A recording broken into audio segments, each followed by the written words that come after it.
as she left her father behind. And eventually, the dawn would rise as her driver told her they'd be reaching their location soon. This location is where the Piborn awaited her.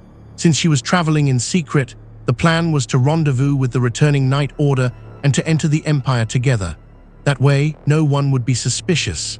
Given they've just returned from an expedition, there were certainly a lot of troops. From this point on, she'd proceed to the Empire on her own without even a maid or a bodyguard to accompany her. Daunting, but she graced herself before the Piborn Knights, and from them arose the intimidating commander and bloodthirsty prince, Edward Ruby Martinez, standing dauntingly before Carolina.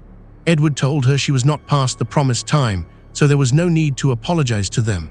Since they'd be together a long time, he asked for her companionship, extending his hand to her.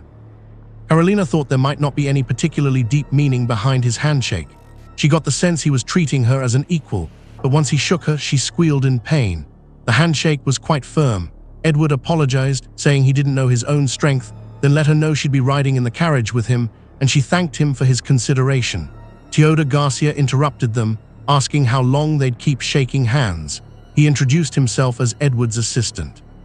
Carolina heard about him. Teoda was the second son of a Viscount and the vice commander of the Night Order. He's lauded for his outstanding brilliance and genius with magic. Despite his kind smile, she felt he was judging her. This ride was a lot bumpier, and Carolina felt motion sick. Noticing her condition, Edward opened the windows to make her feel better with some fresh air. They just met and hadn't known each other for very long. But her impression of him was not the bloodthirsty prince as he was known. He seemed more like a gentleman.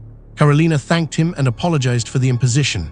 However, Edward said he should be the one apologizing for not providing a standard carriage. With Carolina feeling better, Teoda got to discussing plans moving forward. First, regarding her engagement and the reveal of her marriage, they plan on making a grand announcement at the Founders' Day fete in 2 weeks. Furthermore, the wedding will take place 2 weeks after that, making it about a month from now. Hearing this, she was a bit distraught. Carolina wondered if the likes of her could really pull this off in so short of a time, but she already decided that she wouldn't run away anymore. It wouldn't be too late to lament this even after she's given it an honest try. So she promised to give it her absolute best. They set up a camp at night, and one of the knights came to apologize to her. He didn't imagine it was pleasant for a noble to camp out like this. He suggested to Edward and Teoda that she should at least stay at the inn in town, but Teoda shot her down, saying there were too many risks involved. She appreciated his consideration and asked for his name. Colette introduced himself and felt so honored that she'd asked for it. The knights were called to assemble after multiple bandits were spotted near the clearing to the south. As everyone got into position, Colette told Carolina to remain inside the carriage before drawing his sword and rushing into battle. The bandits fired a rain of arrows on them, and it managed to shatter the glass of the carriage. Fear filled Carolina. She wondered if she'd die here without fulfilling her duty or ever repaying her father. As fire engulfed the carriage from both sides, it looked like this was her end. Carolina hoped her father would forgive her for being such an insolent daughter. Bursting the door open, Edward refused to let her resign herself to death like that. She was his bride. He carried her out, explaining that the fire magic he unleashed to protect her was stronger than he expected, causing the flames to spread to the carriage. One of the knights then came to inform him that Colette had seriously been wounded. In the tent, Ron was doing his best, applying hemostasis and healing magic, but the bleeding wouldn't stop. Edward asked him to continue while he'd fetch Tail. He also asked Carolina to stay here since this was the only tent with a barrier in place. However, although he didn't want her seeing any of this, believing she was far too young, but she told him she wanted to face Colette's injury earnestly and see him through. She didn't wish to avert her eyes. As Edward agreed and stepped out, she prayed to anyone who would listen to save Colette's life. Suddenly, a bright green light filled the room, shocking even the medic. It would seem that Carolina's prayers reached someone. Not even Ron's magic should be able to mend such a grave injury. Okay, I couldn't help but laugh here. So this is how we learn Carolina is secretly the kingdom's saint, way above her sister the entire time. By the time Edward returned, Colette made a full recovery.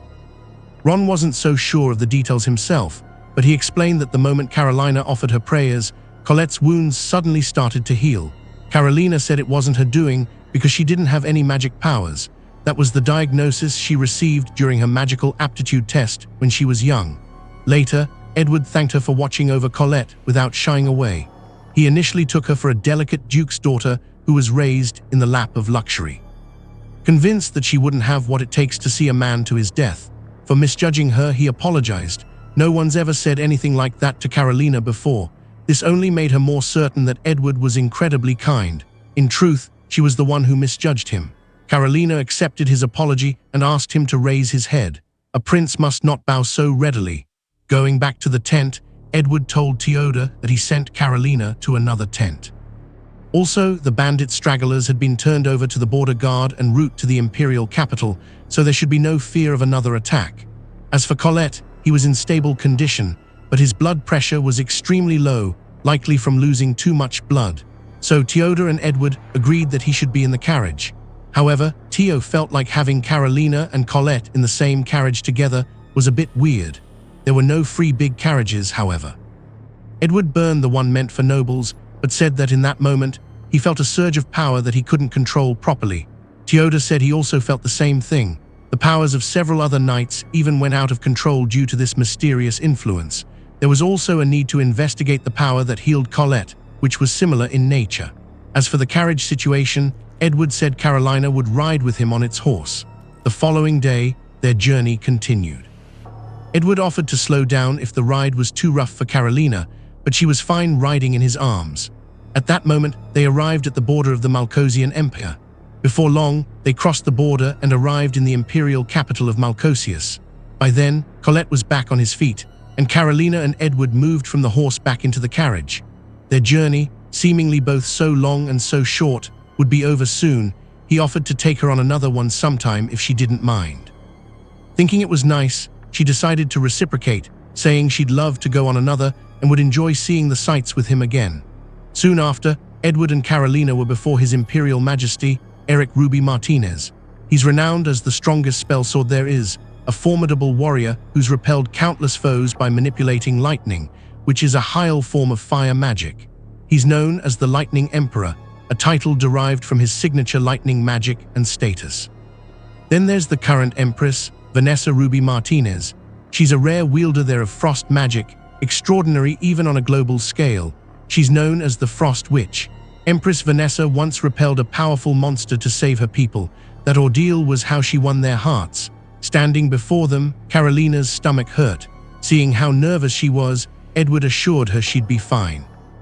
They both graced themselves, and music. Emperor Eric commended his son and also welcomed Carolina with open arms. Ben invited her to have lunch with them, wanting to get a good talk with his son's future wife. Outside, they sat at the table, and all eyes were on Carolina. On the way over, just in case something like this happened, she asked Teoda to teach her some table manners. She feared they might send her back to her country if she made a mistake. With her only eating vegetables, Vanessa asked if nothing else was to her liking. Carolina didn't particularly have any likes or dislikes, but ate a bit too much for breakfast. The Empress asked her to speak if anything displeased her or if she preferred to dine indoors. If the problem lay with them, they'd make every effort to correct it. Eric also encouraged her to speak up. After all, she was going to be part of their family from now on. Carolina couldn't believe they saw her as family already. She was such a fool, feeling all scared in front of such kind people. So she confessed that she felt nervous with them staring at her and apologized for worrying them. But the Emperor couldn't help but stare because Carolina was going to become his darling daughter. He wanted to get a good look at her. They've only ever had boys. Even the Empress couldn't help her delight at the thought of having a daughter. She thought Carolina's eyes were beautiful, just like Eric's and Edward's hair. In their country, the ruby gemstone holds a special significance. The first emperor gave the royal line its name so that they too could receive the blessing of the ruby. Vanessa felt this was fate and proposed that the wedding ring should be ruby as well. Carolina teared up, overwhelmed with emotions at their kind words. After being taken into her room, Carolina was introduced to her maid, Marissa, and her bodyguard, Owen. Owen was a member of the Piborn Order of Knights, and also the second son of a baron. Teoda then mentioned they'd begin her lessons tomorrow, and by the beam in his eyes, she felt she was in for something scary. Carolina's instructor for etiquette and manners was none other than Empress Vanessa. This was her first time being an instructor, but she would give it her absolute best. Soon enough, she decided to call it a day, and Carolina was relieved. Vanessa felt she was moving too quickly. She got carried away because Carolina was such a fast learner. Carolina's memory was on the good side, and what was truly admirable was her eagerness to learn. Vanessa had no doubt she was a brilliant student. The next day she was ready for more of Teoda's lessons. He told her that Edward would also be attending today's lessons, and to her surprise, he was already seated in the class. The lesson for today was about magic. Teoda asked Carolina when she underwent her last magical aptitude test. She said only once when she was young. Whether or not one possessed magical power, along with their affinity for specific magical attributes, was innate. It is said that this is all determined at birth. But however, Teoda claimed it was a big misconception. This is because magical powers in childhood are extremely unstable and prone to fluctuations. That's why here in the Malosian Empire, it's mandatory for everyone to undergo the magical aptitude test at age 5 and again at 16. Teoda told Carolina she should consider a checkup once things settled down after the founder day's fete and wedding. Maybe there was hope for her. That said, despite being magic users, there were still those who couldn't control their power and did things like accidentally setting carriages ablaze. He's hinting at Edward. Either way, Teoda needed to discover the cause of the mysterious force. In addition to that, another curious phenomenon was the lack of monster encounters on their way back from the expedition. Carolina asked if they often encountered monsters. She rarely went anywhere far from the royal capital or the Duke's territory, so she'd never seen a wild monster before. Edward and Theodore couldn't believe their ears. Apparently, there were no monsters even within the royal capital or the Duke's territory, though they had monsters intended as pets for auction. But Carolina had heard of monster-related incidents before her time. Nowadays, though, they were unheard of. Teoda believed this was a blessing of the saint's power. As Carolina left after class, Owen said it was a rare sight to find Edward, who hated a study, sitting in on a lecture. Rumor has it when he was little, Edward always snuck out of class to go train with a sword. Owen supposed the commander had cheated on the mandatory exam. That's when Colette showed up behind them, and Carolina was thrilled to see him. He then warned Owen that if he wasn't careful, he could easily be charged with lèse-majesté. Both of them started arguing. At that moment, Owen sensed an assassin about to shoot Carolina and warned her to get down. Luckily, his magic shield blocked the bullet in time, and when Carolina opened her eyes, she was beyond frightened and scared. The knights got to work investigating. Owen had Carolina perfectly secure, but she could not leave the room. He pointedly told her it looks like they were trying to cause liability issues by hurting her. Carolina didn't know what he meant by that. It looks like no one told her. Edward rushed into the room, shoving Colette out of the way. He had to make sure his bride-to-be was okay. Teoda told him to calm down though. He might hurt her with his brute strength. The new couple were both a bit red in the face. Carolina was somewhat surprised he was worried about her. They all sat to discuss what happened. The shooting in the breezeway between the palace and the knights' headquarters. Carolina felt thankful for Owen's protective barrier. Teoda decided from here on lessons would be held in Carolina's private chambers. If they remained in the palace, the assassins wouldn't likely lay a hand on anyone. Tail apologized for placing her in harm's way in the first place by having her come out here, and he swore to find out who attempted to attack her. He then presented her a letter from Duke Raymond, her father. It read, "To my beloved Carolina, have you gotten used to life in the Empire yet? I've been beside myself with worry ever since you left the kingdom. Before I knew it, I found myself constantly fretting over you. Now then, I'm changing subjects, but the kingdom of Celestia has been awash with ill tidings as of late. King Nathan didn't understand why their crops were growing at abnormally slow rates. Worse, there have been 10 monster incidents in such a short time. He thought everything was under control thanks to Lady Flores' holy magic." Nathan was sick of all the bad news, but the Duke told him not to avert his eyes from reality. A plague outbreak began with origin and treatment methods still unknown, likely due to contamination of the water or air. Nathan relayed the important orders to deal with things, emphasizing a treatment of the plague. This was all too much for him. Meanwhile, Flora was crashing out, biting her nails over the fact her holy magic was weakening. Her healing has weakened dramatically, and the crops were all withering, all in spite of her holy spells. She felt terrible of the idea of disappointing her father, just thinking about how he's always told her magic is influenced by the caster's mental state. He thought she must be nervous with the upcoming saintly trials, and perhaps she was lonely with Carolina gone. He thought the two of them were so close, and she struggled, but ultimately told him indeed, if only Carolina were here at a time like this.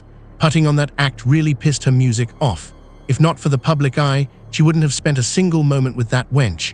Dude, it's only the actual wenches calling other women horrible things. Iris reminded her she needed to focus on the trials. Flora knew she had to find the cause of her troubles soon. Continuing the letter, Raymond told Carolina everything was fine and everyone was doing well. He'd be accompanying the king to the Founders' Day Fit and see her then. And so the days passed until the Founders' Day Fete finally came. Carolina was impressed by her maid's makeup job. She found looks dashing as he complimented her beauty. Their form of bashful flirting was a bit much for Tail, and he told him they should get a move on. New royal couple would be announced in and walk together with ooh and of the crowd, and of course the typical jealous annoying women. Following them was older brother, His Imperial Highness, Prince Gilbert Ruby Martinez. Now the crowd really awed over his beauty. Edward questioned if Carolina preferred someone like his older brother. The other ladies fancied Gilbert over Edward. He thought of himself as too unfriendly. Carolina told Edward she found his kindness and reliability far more charming, though. He took her for a strange one. Then finally, the Emperor and Empress came, and everyone was silent except for a solemn chant of glory to the great Malcosian Empire. The Emperor's voice commanded presence as he thanked them all for attending today's party. He was happy to declare Edward and Carolina's official engagement in front of everyone. Carolina felt relief. She expected more backlash, but everyone seemed to be taking it well. The Emperor called for a toast, and everyone raised their glasses. Edward politely asked his fiancée for her companionship. She told him likewise to an everlasting bond. Everyone swarmed to try to get a word in with the newly betrothed, but Gilbert would cut the line. He had a pleasant private chat with the two, and while he was doing better, he wasn't completely cured. The symptoms were being suppressed by the Pope's divine powers music, temporarily. The Pope told him his conditions were worsening by the day. If he were to leave the Diamond Palace without his protection, Gilbert would surely collapse. Things seemed grim for a moment, but Gilbert put it aside. He didn't want to ruin the celebration. He congratulated them on their engagement before taking off. Raymond would shortly make a visit to his daughter. Edward will leave the father and daughter so they could catch up on things. Her father commented on how nice Edward seemed. Rumors were not always to be believed. Carolina added, he was kind, considerate, and gentle. She's proud to be his bride-to-be. Owen suddenly bursted into the room, telling Carolina to get away from her father, claiming he was the one who tried to kill her. Carolina thought there was no way. Tail asked Owen to explain himself. Owen threw down an apprehended man who tried to poison Carolina's drink, and when interrogated, he confessed being hired by Duke Raymond, but Carolina would inspect the culprit herself, and this confirmed her father was not guilty. The man had black hair and pale purple eyes. He's an East Goan, a land located to the east across the sea. Malcosius only just initiated relations with them. Since Celestia is a small nation, they had neither the means nor capital to interact with East Gosh. Owen fell to the floor. He was so embarrassed being fooled by such a transparent lie. The Duke made it clear no father would want his own daughter dead. Owen felt bitter. Raymond thought nothing of it, though. He knew the knight was acting in Carolina's best interest. Afterwards, Teoda asked Carolina if she's noticed anything amiss. Was there a reason she's being targeted? Carolina just assumed it's because she was Edward's fiancée, but Teo said no. To the public, she was nothing more than an emissary from Celestia. Everything here now revolves around the succession of the Malcosian throne. With this country having two princes, Edward thought his more intelligent, more sociable older brother surely would have succeeded. However, his illness has robbed him of his future. His condition is called mana hypersensitivity syndrome, a disease normally one contracts as a child and clears up by adulthood. But for Gilbert, his condition is only worsened. His body is unable to withstand his overflowing mana, and day after day, he's plagued by nausea and dizziness. That's why Edward was so surprised today. Normally, his brother isn't able to set foot outside of the Diamond Palace. It's the only place that's safe for him thanks to a special barrier in place. Because he hasn't been making appearances in high society, there are those who have grown wary of Prince Gilbert. And at music, the same time, Prince Edward began to distinguish himself in battle. Voices rallied for him to be crowned prince. Edward had no interest though, and Teo thought it made sense. He's a musclehead with no grasp of politics. For these reasons, two factions have emerged. First Prince and Second Prince faction. Of course, some within the First Prince faction take extreme measures, such as the terrible rumors about Edward. However, it was true Edward indeed cut down an innocent woman and child. It happened when they were defending a town to the east. The woman ran towards the injured with an explosion spell that had been planted inside hers and the child's body. She was likely an activist from an enemy nation. Edward had no choice but to cut them down, and the thought still traumatized him. Everyone else was saved, but the First Prince faction exaggerated the incident in their reports, claiming Edward was a cruel prince who'd slain an innocent woman and child. Carolina told him he did nothing wrong. He was baffled, but her reassurance eased him in a way. T then explained Owen's situation next. There are 4 criteria one must meet in order to be selected as a Shu Valak bodyguard. Noble birth, the skills appropriate, that their family doesn't side with the First Prince faction, and they must firmly believe nothing is more important than the Night Order. If something mattered more to them, they could be extorted. Tio had no attachment to money, status, family, or even his own life. He's the bastard son, born a Baron Klein and a maid. His father's wife would often beat him. She wanted her own son, Drake, to be the one to inherit House Klein. Owen hated everyone in the family, but he was grateful to his father for taking him in until the day he decided to come home after being absent for a long time. Owen wanted to show him how much he's grown, and all his father said was, "Ah, Owen, the child I had with that maid." Owen was shocked. His father took him in case anything were to happen to Drake, but now he saw no reason to keep Owen alive.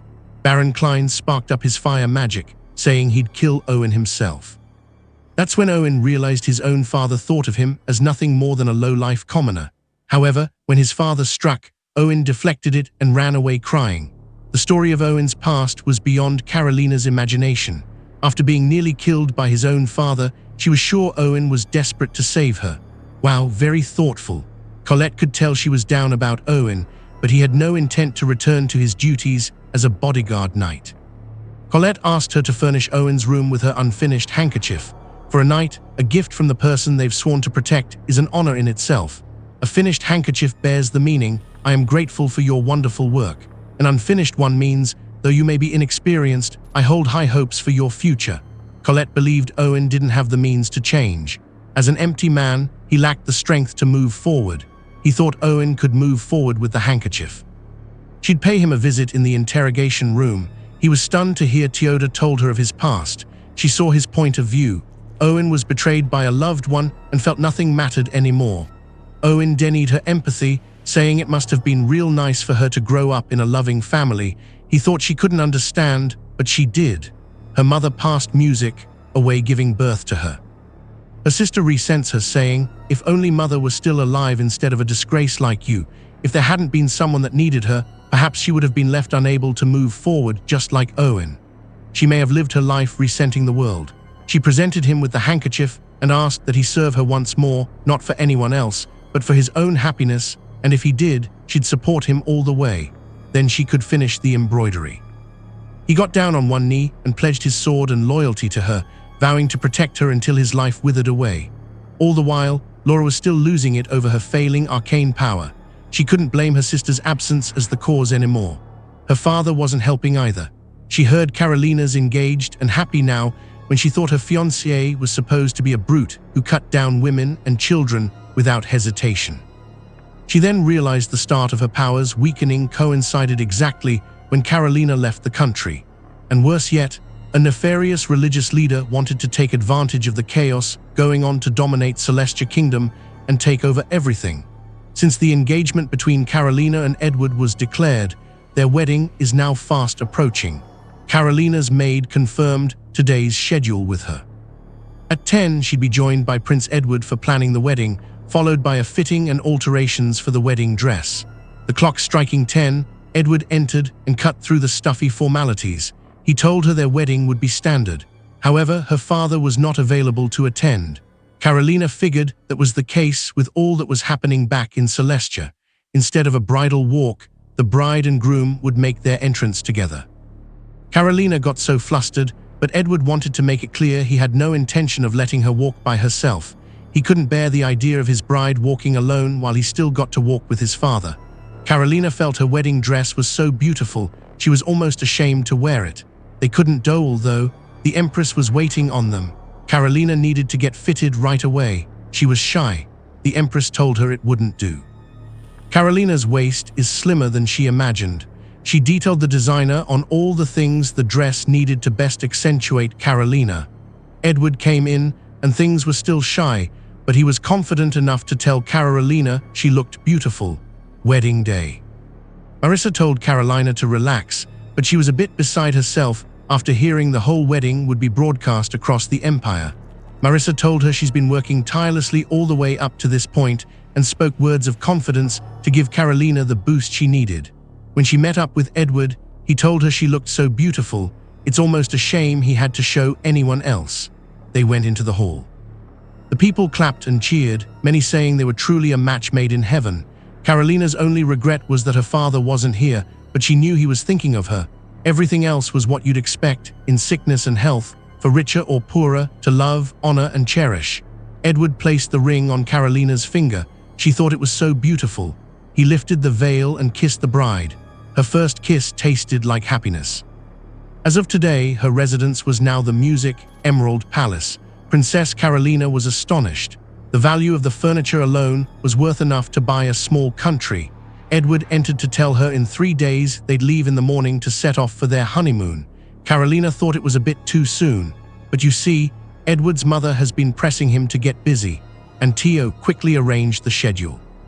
Even though Edward was always busy with the nights, it wouldn't look good if the newlyweds didn't go on their honeymoon.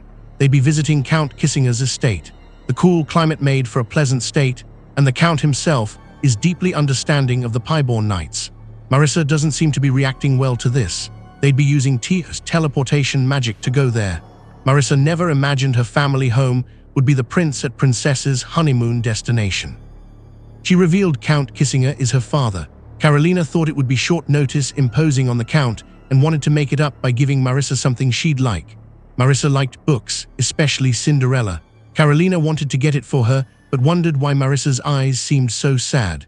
Marissa told Carolina not to trouble herself. Her master's sentiments were more than enough, but still, Carolina did not feel great about it. They teleported right over within an intense beam of light. Count Kissinger's estate is best known as the most beautiful mansion in all of the Northeast. The morning scenery is said to be especially spectacular. Small talk with Marissa was still sad, however. The Count welcomed them into their home with open arms. He seemed gentle, but was Marissa not happy to see him? By evening, Edward had to leave Carolina behind to meet with Tao. This worked just fine for her. She decided to take a stroll in the garden. It was there she asked Owen why Marissa seemed sad while he didn't know the details. He heard Marissa didn't get along with her older sister. They'd be interrupted by a shrieking woman. Marissa's sister, who knew Marissa and Teoda were here, she demanded to see them immediately. When Carolina entered, Marielle rudely asked who they were, and Edward made it clear that she's his wife upon hearing he'd be staying here. The sister skipped out on her vacation with her mother to come here at once. She really wanted to see Tail for some reason, but Edward had no intention of letting her see him. The Count came running out, commanding her to go to her room. She wasn't allowed to leave either. She'd pout and walk off. Count Kissinger then apologized on her behalf and told Edward he'd have his daughter back with her mom first thing in the morning. Theo came out to explain Marielle was the second eldest daughter of House Kissinger. She harbored one-sided malice for Marissa and somehow found out they'd be staying here, which she was supposed to be gone. Marielle is also Teoda's ex-fiancée. The reason Theo originally agreed to marry her was simple. It was so the Piebborn would have access to an abundance of resources. There were some nobles who refused to sell their goods to knight orders that included commoners. Thus, how Theo's plan came to be. First, they proposed a contract to purchase goods at twice their value, but the Count wanted to see his daughter married. So in exchange for his estate offering goods at half price, Theo got engaged on the condition that their contract stand indefinitely, but Marielle's obsession with him was overwhelming. She'd show up at his house day in and day out. It started affecting his work to the point he even thought about throwing her out to sea. Back then, he became a total mess. It was too much to bear. So he broke off his engagement to Mario and proposed that he marry Marissa instead. They're actually engaged right now, but because of that, Marielle became harsher towards Marissa than she already was and strained their relationship further. Marissa didn't blame him though. Her older sister has always disliked her. There was the time she poured tea all over her and said, "Why, I'm sorry. My hand just slipped." Both her eldest sisters despised her and harassed her when they could. Marielle got so pissed hearing Teoda broke off their engagement and decided to wed Marissa. She slapped her and called her a little Marissa, pleaded with her parents to let her leave home. Becoming a maid allowed her to put distance between them. She had no complaints, but Carolina didn't believe her. She knew all too well the pain of harsh treatment from her own flesh and blood. Even trying to keep distance, family ties entangled them just the way thorns do. She wondered how much Marissa suffered. During tea time, one of the knights came running to Edward. "There's been a monster sighting in the western part of the forest." Edward and Tio decided to go investigate the site. Marielle would suddenly come out of the bushes, leaving shivers down Marissa's spine. The monster was just a ruse to separate them from Prince Edward. She came here to tell Marissa but in the end, the prince comes to her rescue. Marissa always longed for that kind of story in her own life, but it never happened. However, today she felt as though she's finally been saved from suffering. Shortly after, the Count sent Marielle to a convent. He wanted to spare his daughter for being charged with insulting the imperial family and obstructing a night order.